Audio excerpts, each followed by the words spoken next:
todos, espero que estejam todos bem. Obrigado pelo apoio, nós estamos tendo várias visualizações, muitas pessoas seguindo o curso. Vão fazendo a propaganda, o curso é gratuito e pode ser útil para várias pessoas, tá certo? Eu agradeço, então, a participação de vocês. A aula de hoje, nós vamos ver a quantidade de substância relacionada com massa, volume, densidade também, como que entra aí a constante de Avogadro nesses cálculos, e o conceito de unidade de massa atômica, e como também unidade de massa atômica relativa. A unidade de massa atômica relativa é aquela que aparece nas tabelas periódicas. Nós vamos ver como que surgem esses valores. Então, como que nós relacionamos então a quantidade de substância com massa, volume e densidade? Uma vez que massa e volume, a densidade é massa sobre volume. E aqui estão as unidades, tá certo? De cada uma delas, né? Quantidade de substância é dada em mol aqui, né? Vamos imaginar uma porção de matéria, no caso aqui um bloco de cobre puro, né?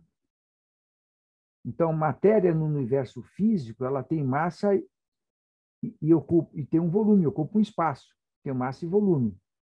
E a massa está relacionada com o peso. Se multiplicarmos a massa vezes a aceleração da gravidade, nós vamos ter o que? O peso. O peso aqui na Terra de uma pessoa é X e lá em Marte, por exemplo, é menor, né? Porque a aceleração da gravidade aqui na Terra, eu vou pegar o valor aqui, é 9,8 metros por segundo ao quadrado, enquanto que em Marte é 3,7, né? A aceleração da gravidade, 3,7 metros por segundo ao quadrado. Então, é por isso que os astronautas flutuam, porque o peso deles é menor lá em Marte do que aqui na Terra, né? Mesmo aqui na Terra, se estivermos nos polos da Terra, é diferente do que no centro da Terra, a aceleração da gravidade. É uma pequena diferença, né? Nós, químicos, trabalhamos com quantidade de substância que é igual ao número de mols, e é definido como, né? Um mol é o número de átomos contidos em 12 gramas do isótopo 12 do carbono 12, do isótopo 12 de carbono. Então, um mol é o número de átomos contido em 12 gramas do isótopo 12 de carbono, que vai dar justamente a constante de Avogadro. É com essa constante que nós vamos trabalhar também. É com essa grandeza que nós vamos trabalhar, com quantidade de substância. Entre 1796 e 1797, o Alessandro Volta desenvolve o eudiômetro, como é conhecido, né? Esse que nós estamos apresentando aqui é um pouco mais sofisticado que aquele desenvolvido por Volta. Os franceses trabalhavam muito com esse tipo de eudiômetro aqui, principalmente Gay-Lussac. Então, o que o Volta fez pela primeira vez? Ele ficou curioso que aquele gás saía dos pântanos, que no final das análises acabou descobrindo que era metano. Então, ele pegava num recipiente quantidades conhecidas, volumes conhecidos, e pressão, temperatura conhecidas de metano, do gás do pântano, colocava aqui dentro, sabia o volume, e colocava também hidrogênio. Aqui em cima tem 2 eletrodos, né? Há 2 eletrodos para promover o faiscamento aqui. Então, ele colocava o metano. Bom, tinha água também para saber, para ver a quantidade que entrava, ele calibrava também com colunas de água, que o gás ia substituindo a água, tá certo? Ele deslocava a coluna d'água, etc. Então, ele entrava com metano, colocava hidrogênio, H2, e promovia a combustão desse metano por faiscamento. Note que nós estamos falando antes de 1800, nós estamos falando de 1796, 1797, ele desenvolve a pilha dele em 1800, ele publica, em março ele manda uma carta para a Royal Society e publica o trabalho dele sobre a pilha em setembro de 1800. Como que ele fazia, então, esse faiscamento? Com garrafa de Leyden. Tinha aquelas máquinas dinâmicas de gerar eletricidade, carregava as garrafas de Leyden e promovia o faiscamento, o metano entrava em combustão, violenta combustão, hidrogênio mais metano, e ele determinava. Né? Ele fez isso com ar também, colocava uma quantidade conhecida de ar, hidrogênio, produzia o faiscamento e tinha a reação de quem? Do oxigênio do ar e o hidrogênio que ele colocava. Então, um volume de oxigênio reagia com 2 volumes de hidrogênio e chegava-se em 2 volumes de vapor de água. Gay-Lussac fez muito, usou muito dessas reações de combustão, né? E entre outras também. Né? E isso gerou que a hipótese de Avogadro, que hoje nós a conhecemos como princípio de Avogadro. Ela foi baseada, então, nos trabalhos de Gay-Lussac, como foi colocado. E o que é esse princípio de Avogadro? O que ele fala? Volumes iguais de gases diferentes, nas mesmas condições de temperatura e pressão, contêm o mesmo número de moléculas. Esse é o princípio de Avogadro. E se tivermos nas condições normais de temperatura e pressão, quais sejam pressão 1 atmosfera e temperatura 0 graus Celsius, ou seja, temperatura termodinâmica é 273,15 Kelvin, os gases ocupam o mesmo volume de 22,4 litros por mol. É o volume molar. Esse volume molar, nessas condições aqui, vai ser interessante nos cálculos estequiométricos, quando nós quisermos relacionar quantidade de substância com volume molar. É possível, então, relacionar volume molar, ou seja, volume de 1 mol de moléculas de gás nessas condições de temperatura e pressão, com quantidade de substância. Nós vamos fazer isso. Procure esse trabalho aqui de 1865 do Losch-Schmidt, que ele estimou o número de partículas ou átomos de moléculas das condições normais de temperatura e pressão. Foi a partir daí que começaram a determinar a constante de Avogadro. Eu falei, acho que já para vocês, nós fizemos uma eletrólise de uma solução de brometo de potássio, usando dois lápis de carpinteiro, um lápis de carpinteiro cortado ao meio, como eletrodos. Fizemos a eletrólise e, entre outras coisas, nós determinamos a constante de Avogadro. Está lá na Química Nova na escola. Dê uma olhada nisso, é interessante. Eu acho muito interessante. Vários conceitos relacionados. Vamos ver nesse exemplo 1 como nós relacionamos quantidade de substância, N, e o número de moléculas de água, assim como com massa e massa molar. Né? Vamos imaginar, então, que nós pegamos uma pipeta volumétrica ou de transferência de 500 mililitros. Lembro que não se mede volumes, quer dizer, pode medir, mas não são precisos, em Becker. Então, nós pegamos uma pipeta volumétrica ou de transferências de 500 mililitros e transferimos aqui para esse balão, para esse Becker. Ficaremos com volume em torno aqui de 500 no balão.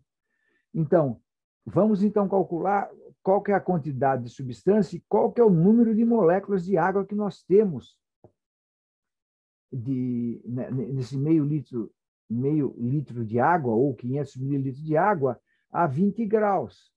Simplesmente nós relacionamos aqui, né? Aquela relação anterior lá, massa, volume e densidade. A massa vai ser o que? A densidade da água a 20 graus e o volume. Então, a densidade que nós pegamos numa tabela, vezes o volume que foi colocado aí, nós temos uma massa de 499,1 gramas. A quantidade de substância é massa por massa molar. Massa molar é a massa de 1 mol de moléculas de água, no caso aqui.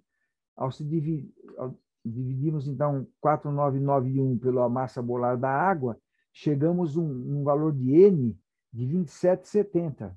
Então, qual que é o número de moléculas de água? É 27,70 vezes a constante de Avogadro. E isso vai dar essa quantidade de moléculas, esse número de moléculas. Hoje de manhã, já em 1 hora e pouco, eu tomei mais de 500 mililitros de água. Eu já tomei mais de 10 elevado a 25 de moléculas de água, né? Qual que é o conceito qual que é a definição de unidade de massa atômica? A unidade de massa atômica, uma unidade de massa atômica, que é micro aqui, né? É a massa de 1/12 do isótopo 12 de carbono. Se tivesse uma balança que pesasse um átomo de carbono, representado aqui, isso não existe. Então, colocamos um átomo do carbono 12, do isótopo 12 de carbono, uma unidade de massa atômica é 1/12. Note que uma unidade de massa atômica é 1/12 do átomo de um átomo de carbono. Então, a massa atômica expressa em unidades de massa atômica aqui, ó, vai ser a massa atômica relativa, essas que são colocadas na tabela periódica. Eu até escrevi aqui, ó. Então, quando se pega uma tabela periódica, aquelas massas atômicas são massas atômicas relativas. Nós vamos ver como que é calculado, como que é determinado isso. Vezes a unidade de massa atômica. É assim que é feito. Todos já viram uma tabela periódica, né? A tabela periódica ela é ordenada em função do número atômico dos elementos, né? E o número atômico é o número de prótons que estão no núcleo. Então, nós temos o hidrogênio 1, o hélio 2, o lítio 3, berílio 4, o boro 5, o carbono 6 e assim por diante, né? E esses números abaixo são a massa atômica relativa, que são prótons mais nêutrons no núcleo. Então, só para vocês terem uma ideia, a tabela é baseada no isótopo 12 de carbono, mas não aparece o 12 aqui, porque isso aqui é uma média da abundância isotópica que eles aparecem na natureza. Então, no caso do hidrogênio, nós temos o hidrogênio 1,1, ou seja, todos vão ser número atômico 1. E aqui vai ser um próton mais neutro e um próton mais 2 nêutrons no núcleo. Então, um em 1, 1 em 2, ou seja, 1 em 1, 1 em 1 e 1 em 2. O quê? Um próton e um nêutron, um próton sozinho, um próton e um nêutron, e um próton e 2 nêutrons. De novo, o hidrogênio, um próton, o deutério, um próton e um nêutron no núcleo. O trítio, um próton e 2 nêutrons no núcleo. E como nós falamos, é uma média que leva em consideração a abundância natural, a abundância dos isótopos na natureza. Então, para o carbono, nós calculamos aqui, ó, note que é exatamente aquele número que aparece na tabela periódica, nós vamos ter 98,9% do carbono 12, 1,1% do carbono 13 e 10 a menos 7% do carbono 14. Então, esse carbono 12 são 6 prótons e 6 nêutrons. O 13, 6 prótons e 7 nêutrons. O 14, 6 prótons e 8 nêutrons. Aonde? No núcleo. É assim que é calculado. E também vocês prestam muita atenção que enquanto o número atômico aparece acima do símbolo dos elementos e a massa atômica relativa abaixo, aqui eles se invertem. O número atômico está aqui, é o menor número aqui, ó, no canto inferior à esquerda. Então, esse aqui é o número atômico e aqui é a massa atômica relativa. A gente faz muita confusão, porque a gente imagina a tabela, né? E fazemos essa inversão. Então, é isso, não se esqueçam disso, tá certo? Então, como se relaciona a massa atômica em unidades de massa atômica e massa atômica em gramas? Pega-se da tabela as massas atômicas relativas, essa que nós mostramos agora há pouco na tabela periódica, isso aqui são massas atômicas relativas, é o AR, tá certo? E multiplica por unidades de massa atômica, já temos esses valores em unidade de massa atômica. Mas como que nós passamos para gramas? É só fazer essa relação. Uma unidade de massa atômica é 1 grama dividido pela constante de Avogadro, que dá esse valor. E ao se multiplicar aquelas unidades de massa atômica, chega-se nessas massas muito pequenas, de um átomo de hidrogênio, de oxigênio e de cobre, expresso em gramas. O que é a massa molecular? Nós vamos ver o que é massa molecular e massa molar. A massa molecular é a massa de uma molécula, e a massa molar é a massa de 1 mol de moléculas. Então, calculando a massa molecular, que é a massa de uma molécula, é só pegar aqueles valores de massas atômicas relativa e colocar aqui, né? Mas aqui né, já pega direto a tabela. Então, na água, na molécula de água, são dois átomos de hidrogênio, multiplica aqui, 1 átomo de oxigênio. Fazendo essas contas, nós temos 18,015. E podemos passar em gramas a massa de uma molécula. Simplesmente é multiplicar o 18,015 por uma unidade de massa atômica, que é 1,66610 a menos 24. Aqui nós temos o quê?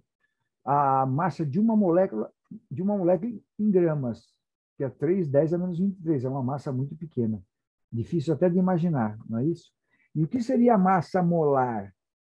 É o que eu acabei de falar. A massa molar é a massa de 1 mol de moléculas. É só pegar a constante de Avogadro, multiplicar pela massa de uma molécula, essa aqui, ó, né?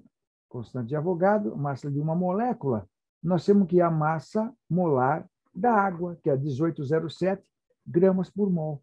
É isso, então.